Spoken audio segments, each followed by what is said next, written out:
Hello, எல்லாரும் எப்படி இருக்கீங்க? இந்த வீடியோ ஒரு இன்ட்ரெஸ்டிங்கான வீடியோ தான். என்ன வீடியோன்னு ஓரளவு நீங்கள் கெஸ் பண்ணியிருப்பீங்க. ஓகே, அது வீடியோக்குள்ளே போகிறதுக்கு முன்னாடி உங்ககிட்ட ஒரு ரெக்வெஸ்ட். வீடியோவை ஸ்கிப் பண்ணாமல் ஃபுல்லாக பாருங்கள். பார்த்துட்டு பிடிச்சிருந்துச்சின்னா மறக்காமல் ஒரு லைக் பண்ணிடுங்க. லைக் பண்ணதுக்கப்புறமா கமெண்ட்ஸில் ஹைப்னு ஒரு ஆப்ஷன் வரும்.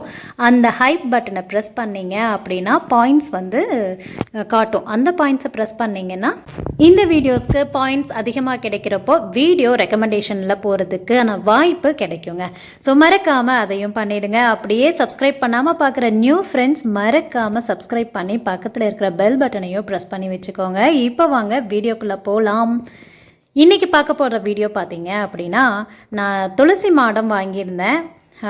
அந்த கார்டனில் வச்சுருக்கிற அந்த பொம்மை வாங்குறப்பவே 2 துளசி மாடம் வாங்கிட்டேங்க. ஆனால் அதை வீடியோவை தனியாக போட்டுக்கலாம் அப்படின்ட்டு தான் இத்தனை நாள் போடாமல் வச்சுருந்தேன். ஸோ அதுக்கான டைம் இன்றைக்கி தான் கிடச்சிச்சு. அதுவுமே பார்த்திங்கன்னா 2 துளசி மாடத்தில் பின்னாடி சைடு, வீட்டோட பின்னாடி சைடு வைக்கிறதுக்காக ஒரு சின்னதாக துளசி மாடம் வாங்கியிருந்தேன். அது வந்து இன்றைக்கி ரெடி பண்ணலை. வீட்டுக்கு முன்னாடி வச்சுருக்கிற துளசி மாடம் வந்து அதுக்கு தான் எல்லாமே ரெடி பண்ணி விளக்கேற்றி இன்றைக்கி சாமி கும்பிடலாம் அப்படின்ட்டு ரெடி பண்ணியாச்சு. இந்த துளசி மாடம், சின்ன துளசி மாடம் வீட்டோட பின்னாடி சைடில், அதாவது கிச்சனுக்கு பின்னாடி அந்த ஸ்பேஸ் இருக்கு இல்லைங்களா, அந்த ஸ்பேஸில் தான் வைக்க போகிறேன். ஆனால் இதுக்கு இன்னுமே வந்து செடியோ அந்த மண்ணோ எதுவுமே ரெடி பண்ணலை. ஸோ அதெல்லாம் ரெடி பண்ணிவிட்டு அதுக்கப்புறமா இதை வந்து பிரதிஷ்டை பண்ணிக்கலாம் அப்படின்ட்டு இதை அப்படியே வச்சுருக்கேன். இந்த பிளேஸில் தான் வைக்க போகிறேன். இதை வந்து மெல்ல பண்ணிக்கலாம் அப்படின்ட்டு விட்டாச்சு. அப்புறம் பார்த்திங்கன்னா, நம்மளோட செடிகளில் எல்லா செடிகள்லையுமே சூப்பராக பூ பூத்துருக்கு. உரம் வந்து நான் எப்படி கொடுக்கேன் அப்படிங்கிறத முதலே சொல்லியிருந்தேன் இல்லையா, அந்த உரம் நல்லாவே ஒர்க் அவுட் ஆகுது. ஹைபிஸ்கஸே பாருங்கள் நிறைய பூத்துருக்குது. இன்றைக்கி மட்டும் எவ்வளோ பூக்கள் பூத்துருக்கு அப்படின்ட்டு வீடியோ ஸ்கிப் பண்ணாமல் பாருங்கள், உங்களுக்கு தெரியும். ஏன்னா பூக்கள் ஹார்வெஸ்டிங் அதை வந்து வீடியோவாக எடுத்திருக்கேன். ஸோ வீடியோ வந்து பின்னாடி வருது, கண்டிப்பாக பாருங்கள். இப்போ என்னென்னா, வீட்டோட முன் சைடு மேற்கு பார்த்த மாதிரி நான் வந்து துளசி மாடம் வச்சுருக்கேன். கிழக்கு பார்த்து வைக்கலாம், பட் அந்த பிளேஸை விட இது வந்து எனக்கு ரொம்பவுமே பர்ஃபெக்டாக அமைஞ்சிச்சு. ஸோ இந்த சைடு வைக்கலான்னு சொன்னாங்க. அதனால் இந்த துளசி மாடம் தான் ரொம்ப அழகாகவும் இருந்துச்சு. ரொம்ப நாளாக ஆசை துளசி மாடம் வீட்டில் வைக்கணும் அப்படின்ட்டு. ஆனால் பெரியவங்க வந்து ஃபாலோ பண்ணலை. எங்கள் வீட்டில் எங்கள் மாமியார் அவங்கெல்லாம் வந்து துளசி மாடம் வச்சு சாமி கும்பிட்டது இல்லை. அதனால் நம்ம வைக்கலாமா வேண்டாமா அப்படின்னு யோசிச்சுட்டே இருந்தேன். பட் துளசி மாடம் வைக்கிறதுல வந்து பெரியவங்க ஃபாலோ பண்ணால் தான் நம்ம பண்ணணும் அப்படிங்கிறது கிடையாது அப்படின்னு சொன்னதுனால ஸோ எல்லாத்துக்கிட்டேயும் கேட்டுட்டு துளசி மாடம் வாங்கி வச்சாச்சு. ஸோ ரொம்பவுமே வந்து சந்தோஷமாக இருந்துச்சு. ஏன்னா நான் நினச்சதை விடவுமே துளசி மாடம் பார்த்தீங்க அப்படின்னா ரொம்ப அழகாகவும் அமைஞ்சிருச்சு. அதே மாதிரி ப்ரைஸும் பார்த்தீங்க அப்படின்னா ரொம்ப பழக்கப்பட்டவங்க அப்படிங்கிறனால அன்னைக்கு இந்த பொம்மைகளும் வாங்குறப்போ இதுவும் வாங்குறப்போ எல்லாம் சேர்த்து ரொம்ப ரொம்ப ப்ரைஸ் கம்மியாக கொடுத்தாங்க. அது இல்லாமல் 2 துளசி மாடமாக எனக்கு வந்து சேர்ந்துருச்சு. அப்படிங்கிறப்போ உண்மையாகவே நான் ரொம்ப நாள் நினச்சிட்டு இருந்ததுக்கு நல்ல ஒரு பலன் கிடச்சிச்சு அப்படின்னு தான் சொல்லணும். இதை வந்து நான் பொம்மைகள்லாம் வாங்கினேன் அப்படின்னு ஒரு வீடியோ போட்டிருந்தேன் இல்லையா, அந்த வீடியோ போட்டிருக்கிறப்பவே ஒரு சிஸ்டர் வந்து இந்த துளசி மாடம் வச்சுருந்ததையும் பார்த்துட்டு கமெண்ட்ஸில் கூட கேட்டிருந்தாங்க. நான் வந்து இதை தனியாக ஒரு வீடியோவாக போட்டுக்கலாம் அப்படிங்கிறதுக்காக தான் அன்னைக்கு வந்து துளசி மாடம் வாங்கினதை வந்து காட்டலை. ஏன்னா எனக்கும் வீடியோஸ் அடுத்தடுத்து போடுறதுக்கு புதுசாக ஏதாவது வேணும் இல்லையா, அதனால தான் வந்து எல்லாத்தையுமே ஒரே நாளில் காட்ட வேண்டாம் அப்படின்ட்டு சரி இதை வந்து ஒரு தனியாக வீடியோ போட்டால் தான் நல்லாவும் இருக்கும். ஏன்னா கொஞ்சம் நம்ம விளக்கேற்றி சாமி கும்பிட்றது எல்லாமே இருக்கு இல்லையா, அதுக்காக ஒரு தனி வீடியோவாக போட்டுக்கலான்ட்டு தான் அன்னைக்கு போடலை. ஓகே, இப்போது வீடியோவுக்கு வருவோம். முன்னத்து நாளே பார்த்தீங்க அப்படின்னா இந்த பிளேஸை நல்லா சுத்தம் பண்ணிவிட்டு அதே மாதிரி துளசி மாடத்தையும் நல்லா தண்ணி ஊற்றி கழுவி அதுக்கப்புறமா மண்ணெல்லாம் நல்லா, அதாவது தோட்டத்து மண் போட்டால் தான் துளசி செடி நல்லா வரும். அதே மாதிரி வெயிலும் நல்லா படணும். அதனால் அதுக்கு தகுந்த மாதிரி மண்ணெல்லாம் போட்டு எல்லாம் ரெடி பண்ணி வச்சுட்டேன். அடுத்த நாள் நல்ல நேரமாக பார்த்து துளசி செடியை வச்சு அதில் வந்து துளசி செடியில் நம்ம வந்து ஒரு 16 பொட்டுகளாவது வைக்கணும், அதாவது சந்தனம் குங்குமம் வைக்கணும் அப்படின்னு சொல்லியிருந்தாங்க. ஸோ அதனால் துளசி இலைகளில் அந்த மாதிரி சந்தனம் குங்குமமும் வச்சுட்டு பூக்களால் சும்மா ஒரு 4-5 பூக்கள் மட்டும் வச்சு டெக்கரேட் பண்ணிவிட்டு முன்னாடி ஒரு சின்னதாக கோலம் போட்டு மகாலட்சுமி தாயாருக்கு பிடிச்ச வாகனமான யானையும் வந்து குட்டியாக அழகாக அந்த துளசி மாடத்துக்கு தகுந்த மாதிரியே ஒரு 2 யானையும் 2 சைடு வச்சு அதே மாதிரி 2 விளக்கு வச்சு அதில் தீபம் ஏற்றி நல்லா திருப்தியாக சாமி கும்பிட்டாச்சு. நம்ம வீட்டில் துளசி மாடம் சூப்பராக வச்சு சாமி கும்பிட்டாச்சு. உங்களுக்கு கண்டிப்பாக இதை பிடிச்சிருந்துச்சா அப்படின்னு மறக்காமல் கமெண்ட்ஸில் சொல்லணும். ஓகே, இப்போது நம்ம வீட்டில் எவ்வளோ பூக்கள் பூத்துருக்கு அப்படிங்கிறத பார்க்கலாம். இப்போது பூக்கள் தான் ஹார்வெஸ்ட் பண்ண போகிறேன்.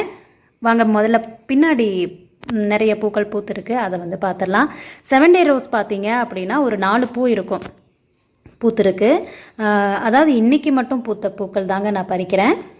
ஸோ 7 டே ரோஸ் தான் பார்த்தீங்கன்னா தினத்துக்குமே பூத்துட்ருக்கு. அடுத்ததான் இந்த ஃபேண்டா கலரில் இருக்கிற இந்த ஆரஞ்சு ரோஸும் பார்த்தீங்க அப்படின்னா நல்லா வாடுற மாதிரி ஸ்டேஜுக்கு போய் இப்போ நல்லா தளைஞ்சி வந்துருச்சு. உண்மையாகவே இந்த ரோஸ் கலர் பார்த்தீங்க அப்படின்னா அவ்வளோ அழகாக இருக்குங்க. இதழ்களும் அடர்த்தியாக இருக்குது, கலரும் அவ்வளோ ஒரு அட்ராக்ஷனாக சூப்பராக இருக்குது. பின்னாடி வந்தாலே இந்த செடியை ஒரு எட்டாவது பார்த்துட்டு போனால் தான் ஒரு திருப்தி. ஸோ அதே மாதிரி தான் ஹைபிஸ்கஸும் பார்த்தீங்க அப்படின்னா நிறையவே பூத்துட்ருக்குது. அப்புறம் அடீனியம் எப்போவுமே இருக்கும், பூ சொல்லவே வேண்டியதில்லை. இந்த அடுக்கு செம்பருத்தி மட்டும் பார்த்தீங்க அப்படின்னா பூக்குது, பட் தினமுமே அப்படிங்கிறது இல்லை. ஒரு 2 டேஸ் ஒன்ஸ் பார்த்தீங்க அப்படின்னா ஒரு 2 பூ பூத்துட்ருக்கு. ஸோ ஓரளவு பூக்கள் எல்லாமே ரொம்பவுமே நல்லா பூத்துட்ருக்குதுங்க. இனி வந்து இந்த உரத்தை வந்து கரெக்டாக வச்சிடணும், வீக்லி ஒன்ஸ் செஞ்சிடணும் அப்படின்னு நினச்சிட்ருக்கேன். ஸோ பின்னாடி பூக்கள் எல்லாம் பறித்து முடிச்சுட்டு இப்போ முன்னாடி போகலாம். முன்னாடி பார்த்தீங்க அப்படின்னா முல்லைப்பூ செடி இருக்கு இல்லையா, அதில் ஓரளவு ஓகே, பூக்கள் ஓகே. ஏன்னா செடி சின்னது தானே, இப்போ தானே தலைய ஆரம்பிச்சிருக்கு, அதனால் அதுலேயும் தினத்துக்கும் பூக்கள் இருக்குது. அதே மாதிரி முன்னாடி ஒயிட் ஹைபிஸ்கஸ் இருக்குது இல்லையா, அதில் தான் பார்த்தீங்க அப்படின்னா அந்த ரெட் செம்பருத்தியும் சரி ஒயிட் செம்பருத்தியும் சரி தினமுமே பூக்கள் சாமிக்கு இருந்துக்கிட்டே இருக்குது. எத்தனை பூக்கள் வந்து பூ மார்க்கெட்டில் வாங்கிட்டு வந்து வச்சாலுமே செடியிலேருந்து ஒரு 4 பூ பறித்து வச்சுட்டேன் அப்படின்னாலே அவ்வளோ ஒரு சந்தோஷமாக இருக்குது மனசுக்கு. இந்த முல்லைப்பூ இருக்கு இல்லைங்களா, இது விரிய விரிய அவ்வளோ ஒரு வாசம். இந்த இடத்த தாண்டினோம் அப்படின்னாலே அப்படியே ஒரு கமகமான ஒரு வாசனை. அதே மாதிரி தான் இந்த ரோஸ் மல்லி, அதுவும் நல்லா பூத்துட்டு இருந்துச்சு. பட் இப்போ எல்லாம் முடிஞ்சிச்சு, இனி மறுபடியும் இப்போ தான் தலையுது. ஓகே, பார்த்தீங்களா, ஒரு பேஸ்கெட் நிறைய, ஒரு சின்ன பவுல் நிறைய பூக்கள் வந்துருச்சு. அப்புறம் இந்த இட்லி பூ, இது மினி இட்லி பூ தான், பிங்க் கலரு. செடி நிறைய ஃபுல்லாக இலைகளே தெரியாத அளவு நல்லா பூத்துருந்துச்சு. நான் மொட்டுக்கெலாம் இருக்கிறப்பவே ஒரு வீடியோ எடுத்து போட்டு காட்டினேன், நீங்கள் உங்களுக்கு ஞாபகம் இருக்குமா என்னன்னு தெரியல. மொட்டுக்களாக இருந்துச்சு அந்த உரம் வச்சதுக்கப்புறம் வந்தது.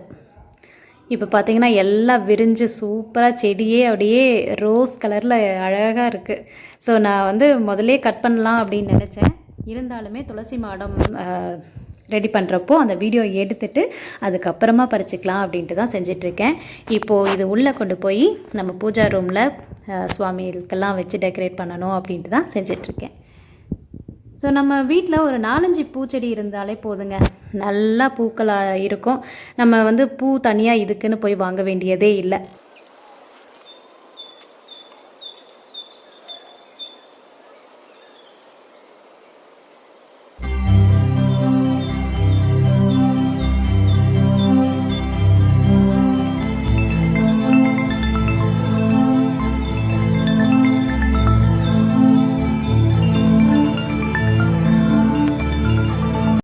நம்மளோட பூக்கள் ஹார்வெஸ்டிங் பார்த்தீங்களா, பிடிச்சிருந்துச்சா உங்களுக்கு?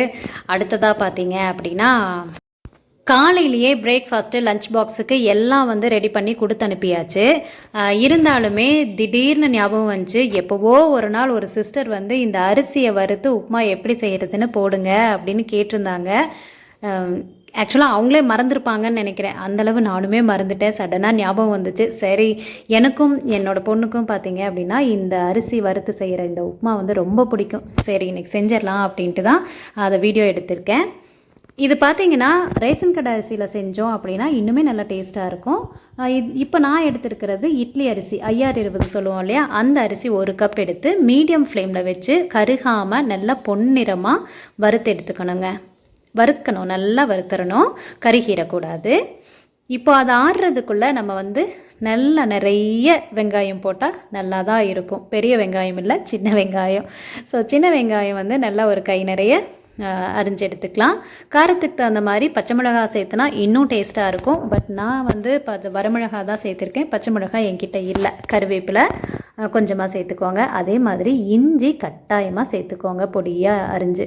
இப்போது நம்ம வறுத்து வச்சுருக்க இந்த அரிசி நல்லா ஆறுனதுக்கப்புறம் இந்த மாதிரி கொரகொரப்பாக அரைச்சி எடுத்துக்கலாம். ரொம்ப வலுவலுன்னு அரைச்சிட வேண்டாம்.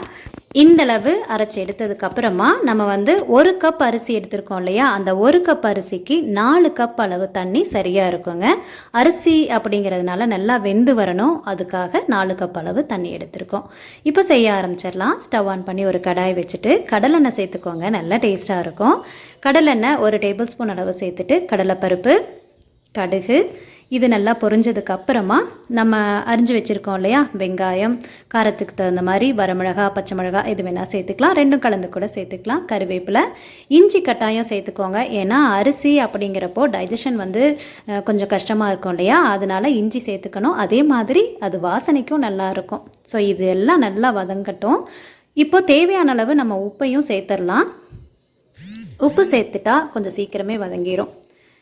ஸோ இப்போது இது நல்லா வதக்கி எடுத்ததுக்கு அப்புறமா நம்ம வந்து அளந்து வச்சுருக்கோம் இல்லையா தண்ணி, அதையும் ஊற்றி தண்ணி கொதிச்சதுக்கப்புறமா நம்ம அரைச்சி வச்சுருக்கிற அரிசியை, அதாவது அரிசி அரைச்சி வச்சுருக்கோம் இல்லையா, அதை சேர்த்துட்டோம் அப்படின்னா அது நல்லா சீக்கிரமே கெட்டியாகிடும் வந்துடும். ஃபஸ்ட்டு பார்த்திங்கன்னா தண்ணி அதிகமாக இருக்கிற மாதிரி இருக்கும், கொலகொலான்னு இருக்கிற மாதிரி இருக்கும். ஆனால் அரிசி சீக்கிரம் தண்ணியை உறிஞ்சிரும். ஸோ இப்போது நல்லா கொதிச்சிருச்சு. நான் மல்லித்தலையும் நல்லா பொடியாக கட் பண்ணி சேர்த்துக்கிட்டேன். அப்போ ரொம்ப நல்ல வாசனையாக இருக்கும். முதல்ல கொதிக்கிறப்பவே கொஞ்சம் மல்லித்தலை சேர்த்துக்கோங்க, அப்புறம் கடைசியாக கொஞ்சம் சேர்த்துக்கலாம். இப்போது இது 3/4 பதம் நல்லா வெந்ததுக்கப்புறமா தேங்காய் எண்ணெய் ஒரு 3 ஸ்பூன் சேர்த்துக்கோங்க. இதோட வாசனையும் டேஸ்ட்டும் கொடுக்கறது இந்த தேங்காய் எண்ணெய் தான். ஸோ இப்போ வந்து நமக்கு இப்படி இருக்குது இல்லைங்களா, தண்ணியாட்டம் இருக்கிற மாதிரி இருக்கு இல்லையா, கடகடகடன்னு திக்காயிடும். அந்த அரிசி பொடி வந்து தண்ணியை சீக்கிரம் உறிஞ்சிடும். ஸோ அவ்வளோதான், நம்மளோட உப்புமா ரெடி ஆயிடுச்சு. ரொம்ப நல்லா டேஸ்ட்டாக இருக்கும். இதில் அரிசியை வறுக்கிற மாதிரியே பாசிப்பருப்பையும் வறுத்து ரெண்டையும் பொடி பண்ணி செய்கிறவங்களும் செஞ்சுருக்காங்க. பட் நான் செஞ்சதில்லை, அது எந்தளவு டேஸ்ட்டுன்னு எனக்கு தெரியாது. நான் வந்து வெறும் அரிசியை மட்டும்தான் வறுத்து இந்த மாதிரி செய்வேன். ரொம்ப நல்லா டேஸ்ட்டாக இருக்கும். நீங்களும் ட்ரை பண்ணி பாருங்கள். இப்போ சுட சுட ஆவி பறக்க உப்புமா ரெடி. ஒரு 5 நிமிஷம் லிட் போட்டு மூடி வச்சுட்டு அதுக்கப்புறமா எடுத்து சாப்பிடலாம். இதுக்கு சட்னி எல்லாம் தேவையில்லை. தேவையாக இருந்தால் தேங்காய் சட்னி, கார சட்னின்னு வச்சுக்கலாம். பட் ஊறுகாய் சூப்பராக இருக்கும். நான் இன்றைக்கி லஞ்ச் பாக்ஸுக்கு வாழைக்காய் வறுவல் செஞ்சுருந்தேன், அதுதான் வச்சு சாப்பிட போகிறோம். சுட சுட அரிசி உப்புமா ரெடி. வாங்க சாப்பிட்லாம்.